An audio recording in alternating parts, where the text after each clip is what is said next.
Obviously, Drogheda had such a great end to the season last year with the cup win and everything. Were you fully confident going into the season that you can be really challenging at the top of the table? No, I think we were confident. Again, I think it was more people. Like we keep saying that there's people outside of the club that weren't giving us a chance, and that's understandable when you look at our budgets and stuff like that. But we knew we always had a good group of quality players there that can do well. People are saying we're overachieving. Maybe, I don't know, but in my eyes, we're not. We've a really good group there, and the start that we've had is no surprise to me anyway. How do you feel personally? Do you feel like you've massively grown in confidence in your time since you rejoined the club? Yeah, no, again, and I've slotted straight back in. It's like I haven't been away. There's everyone's taking me back in. Really, really well, and I've had good chats with Kevin in the off season, about the season coming and stuff like that. So I've slotted straight back in. I feel comfortable. I'm playing some really good football as well. The whole team is, so it's clicking really well at the moment, and hopefully now for the rest of the season it can stay like that. I just want to go back to the start then, just about when you were younger. Like, tell me a bit about what life was like when you're growing up, like as a kid playing football, not just in football, but just generally as well. It was mad. I think I played every sport under the sun. I tried to play as much as I could. I was playing football, Gaelic, hurling, golf. I did everything. So I loved it. I was always a sporty child. And then it came down to the decision when I got older. I had to pick one. So I ended up choosing football, which worked out well in the end. But no, I had a really good childhood, man. Played for a lot of different teams, met a lot of good people that I still talk to now, good friends. So yeah, was sporty, and always loved just keeping busy. That was my main thing. And was it always an aim for you to become a footballer, do you think? Or was that something that you only started to realise you had the potential to do when you were a bit older? Yeah, I think every kid's dream is to be a footballer. I think everybody says that. But you don't really believe it. You kind of say it, that sort of way. I had so much going on. I was playing so much, so many different sports. But as you kind of get older, you kind of realize, this is something I really want to do. And I had opportunities when I was younger to maybe take a step forward in that and go further, which I didn't do. Didn't really suit me at the time.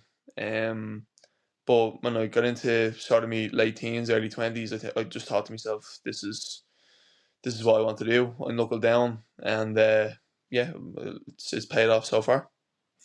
Yeah, your debut for Shells then came in October 2015. It was a 2-0 win away against Cove Ramblers. Like, do you have much memories of that day and what it was like making your first team debut? I do, yeah. I was actually only talking to Jack Brady. He's with us at Drogheda now. He was playing that game as well. I just remember getting the call. It was a funny story actually. I had that game, and I had a Gaelic game that weekend as well, and I had to choose between the two. And I still think people in the GAA club don't haven't forgiven me for choosing the football, but I had to choose one. It was a semi final. I play make me debut for Shells, and straight away I just said, "Well, I'm playing for Shells." That's the only thing I was thinking of. So it's one of me good memories in football was making me debut that night, and to obviously win the game was even better.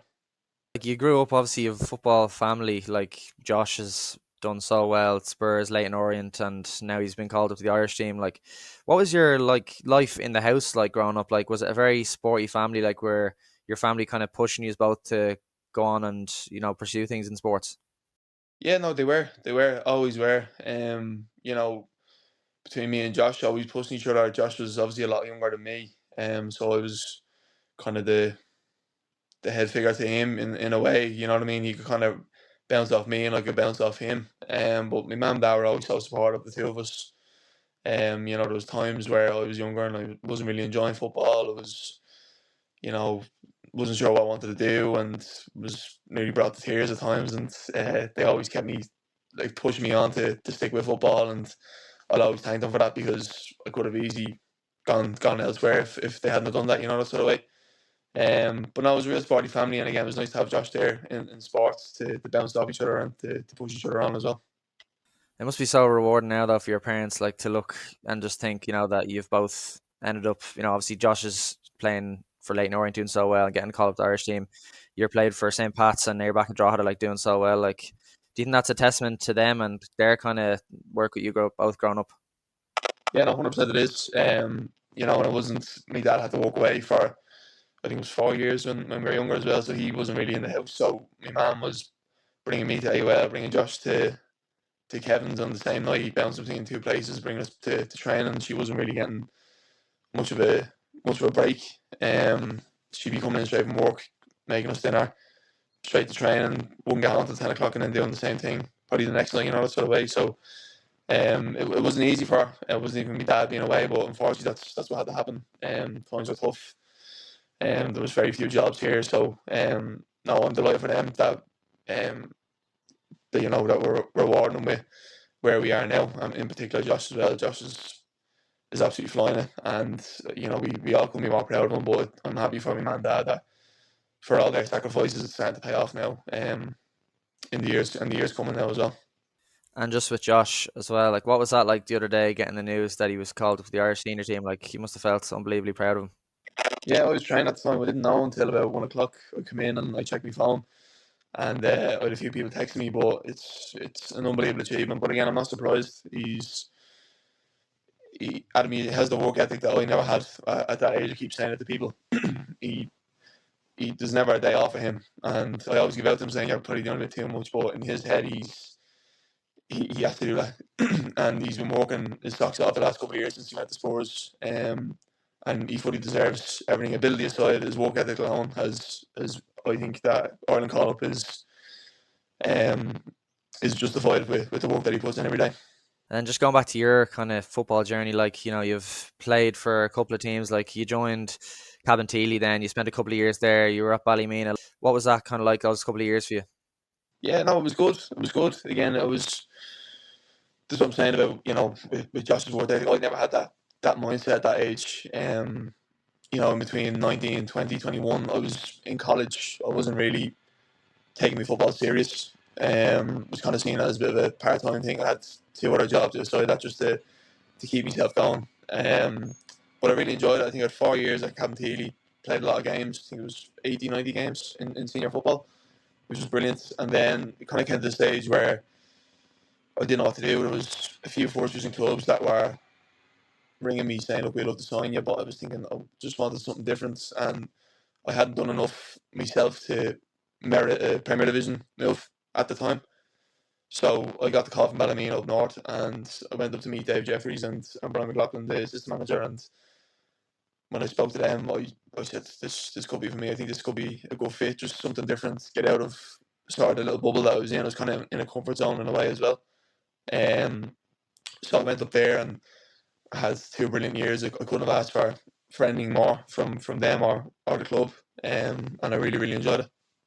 And what was it like moving up north and, like you said, out of that comfort zone, like that bubble you were in? Like, was that something that was a big challenge for you, or was it something that you kind of took in your stride? I took it in my stride. It was listen, it was tough driving 2.5 hours up, 2.5 hours back twice a week. It wasn't easy. But again, the club facilitated me like massively. They helped me through those times, and without their understanding, I probably wouldn't be able to do it. I think it was my second year up there. I moved to Belfast. I was living there during the week. So that's my first time kind of living away from home. So it was a good experience, but again, I had some really, really good memories there. Getting to an Irish Cup final, not obviously not winning it in the end, but no, some really good memories. And again, on the footballing side, I played 60, 70 odd games up there, and yeah, I absolutely love that, and I couldn't have asked for it to have gone any better. And then you joined Drogheda then at the start of 2023. What was it initially that attracted you to Drogheda? Yeah, I think it was a bit of that. Playing the Premier Division, which I hadn't done before, I think was the biggest pull there. Obviously Kev being the manager was my manager at Shells when he gave me my debut, so I knew him so well. Um, and just having that conversation, I just said I think that's the next step in my career if I want to push on, because I'm always wanting to get better and better, and challenge myself to new heights. So I think playing at that level was a no-brainer. And um, again, Ballymena are very understanding with work and stuff like that. It was getting very difficult to kind of go up and down. So yeah, it was the pull of sort of playing Premier football, and obviously Kev had a big say in that as well. So once I had that conversation with him, it was yeah, let's do it. And again, it was another good year. And like you said, you have such a long-standing relationship now with Kevin Doherty. Like, how do you feel like he's been as a mentor throughout your career, and how has your relationship developed over the years? Like, you've played from a couple of different stages of your career, like you said. Yeah, no, he's been massive, absolutely massive. Again, you could say without him, I wouldn't. I probably got me a League of Ireland debut. Um, that's the the facts there. So no, he's been brilliant with me. He's had me on three separate occasions. And every time I've been at the club, he's looked after me so well. He's kind of, you know, I wouldn't say developed, but he's looked at me as a leader in the back line, and he's given me that responsibility, which I think I've repaid. So no, again, I've can't say enough words about him. He's done so much for my career, and I can only thank him so much. And coming to the end of that season, then in 2023, like there was lots of clubs rumored to be in for you. Like Bows were meant to be in for you. Pats, obviously, the club you joined in the end. Or did you have a couple of offers at that stage? To be honest, I didn't really have that much. I know there was interest in the summer from a few clubs in England. At that stage, that didn't work out. That was fine, but again, from the League of Ireland perspective, I think there was only two really that were showing interest. Excluding Drogheda, of course, they wanted to sign me back. So it was a difficult time because I really wanted to go into full time football. And I know Drogheda had that plan in mind, but there was nothing concrete there to say that there will be full time football. So it was a tough decision. But again, I don't have any regrets of football. I made a decision, and um, I could have stayed. Yeah, 100%. But it was a purely decision based on football. And nothing else.